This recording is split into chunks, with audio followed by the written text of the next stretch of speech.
सभी प्रभु प्रेमियों को प्यार भरा राधे राधे, प्यार भरा जय श्री सीताराम। प्यारे संत समाज को, सभी प्यारे भक्तों को बहुत बहुत प्यार भरा राधे राधे। आज हम चर्चा करने वाले इस वीडियो में अक्षय नवमी जो कार्तिक मास के शुक्ल पक्ष नवमी तिथि को पड़ता है और ये नवमी तिथि वैदिक पंचांग के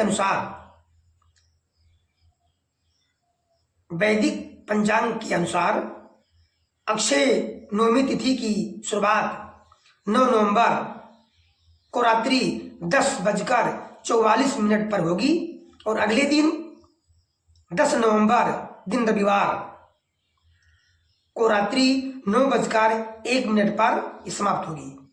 इसलिए उदया तिथि के अनुसार अक्षय नवमी का पर्व 10 नवंबर को रात को मनाई जाएगी। आप सभी लोग से निवेदन है कि इस दिन अक्षय नवमी के दिन आंवला वृक्ष की पूजा की जाती है। वैसे इसका नाम आंवला नवमी भी है। आंवला नवमी, अक्षय नवमी कार्तिक महीने में तुलसी मैया की पूजन के साथ साथ नवमी के दिन, अक्षय नवमी के दिन आंवले वृक्ष की पूजा की जाती है। अक्षय नवमी के दिन भगवान विष्णु और भगवान शिव जी का आंवले के पेड़ में वास होता है। तो आइए इस पूरे वीडियो में चर्चा करेंगे कब पूजन करना है, इसका महत्व क्या है। बहुत से मेरे प्रभु के सेवक होंगे, भक्त होंगे, गृहस्थ होंगे, उनको अक्षय नवमी के बारे में पता ही नहीं है कि अक्षय नवमी कब पड़ता है, इसका महत्व क्या है और हम सब मानव जीवन में, हम सब मनुष्य के जीवन में इसका महत्व क्या है और हम सबको इसका लाभ फायदा क्या हो सकता है, क्या करें क्या ना करें, क्या करने से घर में सुख शांति धन समृद्धि की वृद्धि होती है। आइए इस वीडियो में जानकारी प्राप्त करते हैं। निवेदन सिर्फ इतना है कि वीडियो पूरा देखिए ताकि पूरी बात समझ में आ जाए, क्योंकि ये साल में एक बार पड़ता है। हर कोई पर्व त्योहार साल में एक बार ही पड़ता है, तो इस समय को ना गवाइए, इसका लाभ भरपूर उठाइए। कार्तिक मास में ये अक्षय नवमी पड़ता है और यह वीडियो अच्छा लगे, जानकारी कुछ लाभदायक हो, यूजफुल हो तो अपने सगे संबंधियों में, संत समाज में, अपने दोस्तों में शेयर अवश्य कर दीजिएगा और अच्छा लगे तो एक लाइक भी करिए और कमेंट में जय श्री राधे, जय तुलसी मैया अवश्य लिखें, क्योंकि ये जानकारी, ये सत्संग वो दुर्लभ होता है। प्रभु के गुणगान का सत्संग इस जगत में, इस ब्रह्मांड में बहुत दुर्लभ है।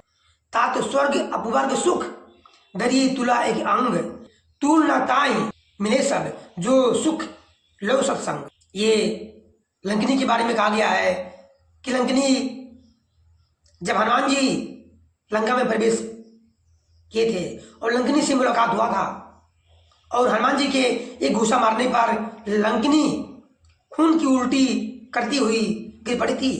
तभी उसके मुख से निकला था कि मैं पहचान गई आप प्रभु राम के प्रिय भक्त श्री हनुमान जी हैं, क्योंकि स्वर्ग और मोक्ष के सुखों को तराजू के एक पलड़े में रखा जाए तो वो भी उस सुख के बराबर नहीं हो सकते जो लो यानी क्षण सत्संग मां से होता है।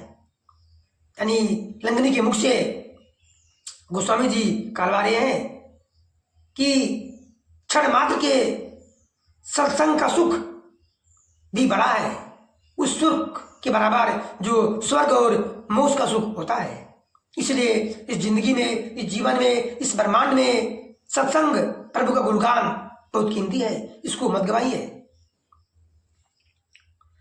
तो आइए जानकारी प्राप्त करते हैं कि अक्षय नवमी कब है, इसका महत्व क्या है। इस दिन किया जाने वाला जप तप और दान आपको सभी पापों से मुक्त कर देता है। अक्षय नवमी के दिन आंवले के पेड़ में साक्षात भगवान विष्णु जी और शिव जी का वास होता है। इसीलिए इस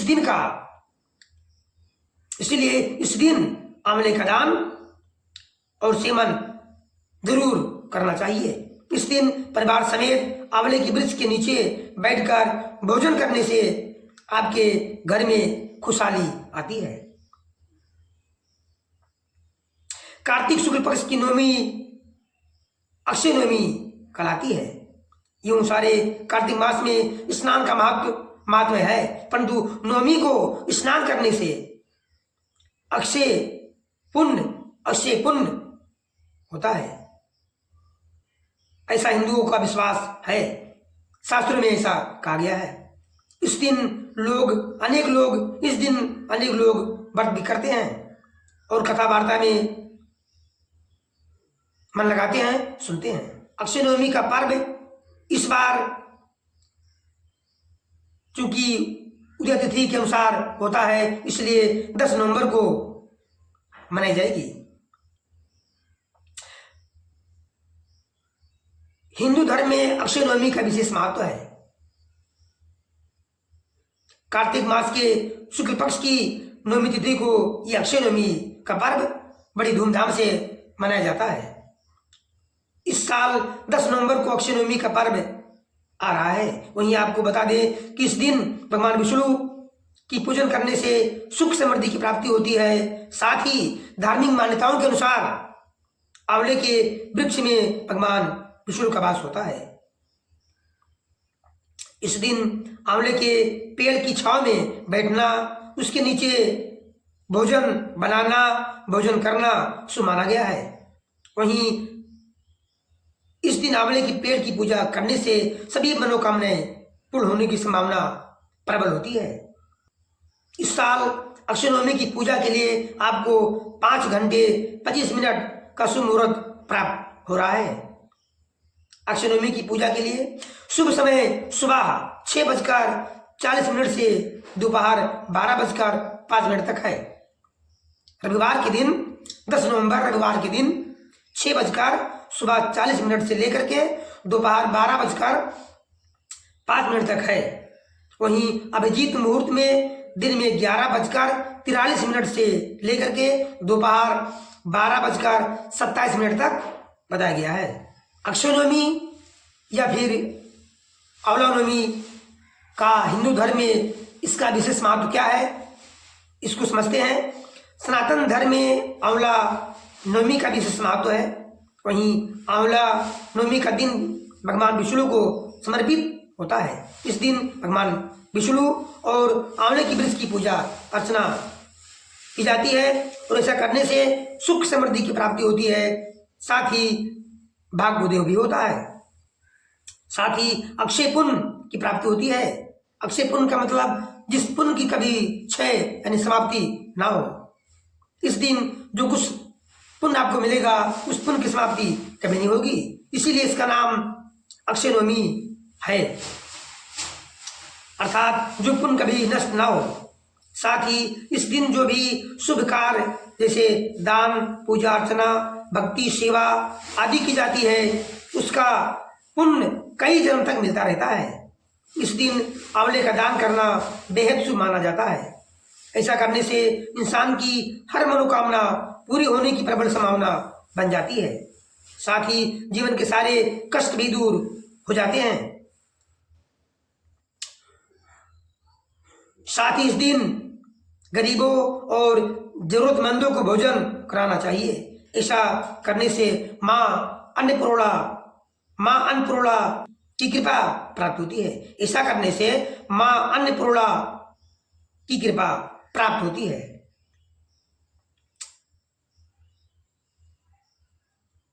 आंवला नवमी या अक्षय नवमी पर कुछ विशेष बातें हैं जो आप सभी को हम सभी को अवश्य करना चाहिए। आइए इसके बारे में जानकारी प्राप्त करते हैं। पौराणिक मान्यताओं के अनुसार कार्तिक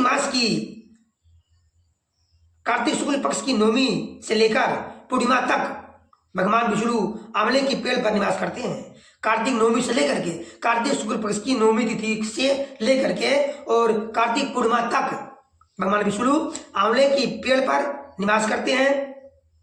इस दिन आंवला पेड़ की पूजा अर्चना कर दान पुण्य करने से अक्षय पुण्य की प्राप्ति होती है।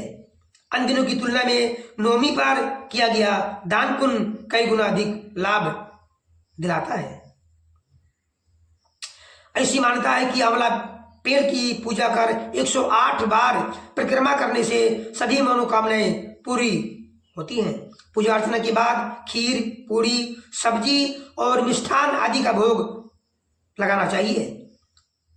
कई धर्म प्रेमी तो आंवले पूजन के बाद पेड़ की छांव में ब्राह्मण को भोजन भी कराते हैं, जो बेहद शुभ माना गया है।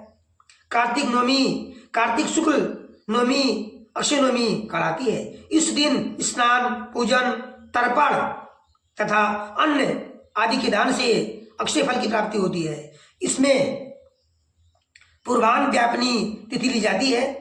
आंवला नवमी के दिन परिवार के बड़े बुजुर्ग सदस्य विधि विधान से आंवले वृक्ष की पूजा अर्चना करके भक्ति भाव से इस पर्व को मनाते हैं।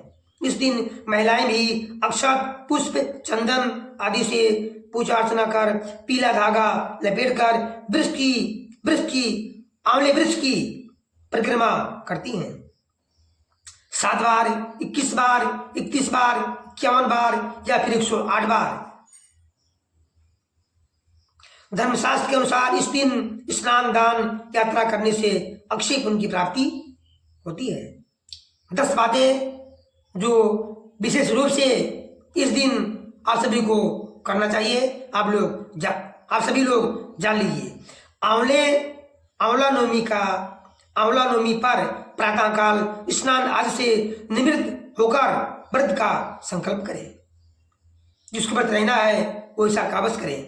तत्पश्चात धात्री वृक्ष यानी आंवला के नीचे पूर्वाभिमुख बैठकर ओम धात्राय नमः इस मंत्र से आंवले की वृक्ष की जड़ में दूध की धार गिराते हुए पितरों का तर्पण करें। ऐसा करने से पितरों का उद्धार हो जाता है और वो धर्मार्थ के लोक में चले जाते हैं। कपूर व घी के दीपक से आरती करके प्रदक्षिणा अवश्य करें आंवले वृक्ष की और 108 बार परिक्रमा भी करें। पूजा अर्चना के बाद खीर, पूरी, सब्जी और मिष्ठान आदि का भोग अवश्य लगाइए, क्योंकि ये पर्व साल में केवल एक बार ही आता है। इसका लाभ अवश्य उठाइए। 5वां, आंवले की वृक्ष के नीचे विद्वान ब्राह्मणों को भोजन अवश्य कराएं तथा दक्षिणा भेंट करें। खुद भी उसी वृक्ष के नीचे निकट बैठकर भोजन अवश्य करें। पूरे परिवार समेत ब्राह्मण भोजन कराने के बाद स्वयं भी पूरे परिवार के साथ आंवले वृक्ष के निकट बैठ करके भोजन अवश्य करें। इस दिन आंवले वृक्ष की घर में लगाना वास्तु की दृष्टि से शुभ माना गया है। वैसे तो पूर्व की दिशा में बड़े वृक्षों को नहीं लगाना चाहिए। पूर्व की दिशा में बड़े वृक्षों को नहीं लगाना चाहिए, किंतु आंवले के वृक्ष को इस दिशा में लगाने से सकारात्मक ऊर्जा का प्रभाव होता है। इसे घर की उत्तर दिशा में भी लगाया जा सकता है। नंबर 8, जिन बच्चों की स्मरण शक्ति कमजोर हो तथा पढ़ाई में मन न लगता हो, उनकी पुस्तकों में आंवले व इमली की हरी पत्तियों को रखना चाहिए। इससे उनकी स्मरण शक्ति तीव्र हो जाती है, बढ़ जाती है। 9, अक्षय नवमी धात्री तथा कुष्मांडा नवमी के नाम से भी जानी जाती है। इस दिन पितरों की शीत ठंड निवारण के लिए ऊनी वस्त्र व कंबल दान अवश्य करें। ये प्रमुख बातें हैं जो आप सभी को, हम सबको इस अक्षय नवमी के दिन आंवला नवमी के दिन अवश्य करना चाहिए। इससे संपूर्ण परिवार की भाग्योदय, घर में सुख शांति, धन की वृद्धि, माँ लक्ष्मी की कृपा, भगवान विष्णु की कृपा, भगवान भोलेनाथ की कृपा इस दिन अवश्य प्राप्त होती है। और इसमें जो दान पुण्य करने से, पूजा अनुष्ठान करने से जो पुण्य मिलता है, उस पुण्य की समाप्ति कभी नहीं होती है, अक्षय हो जाता है, अक्षय हो जाता है। और भगवान विष्णु जी, शिव जी, माँ लक्ष्मी जी की कृपा हमेशा हमेशा बनी रहती है। यदि जानकारी अच्छी लगी हो तो लाइक, और दोस्तों में, संत समाजों में, सभी भक्तों में शेयर अवश्य करें, ताकि शेयर करने से भी आपको भी पुण्य की प्राप्ति अवश्य होगी। हरि ओम। सब भगवान करे सभी का दिन शुभ हो। प्रेम से बोलिए राधे राधे।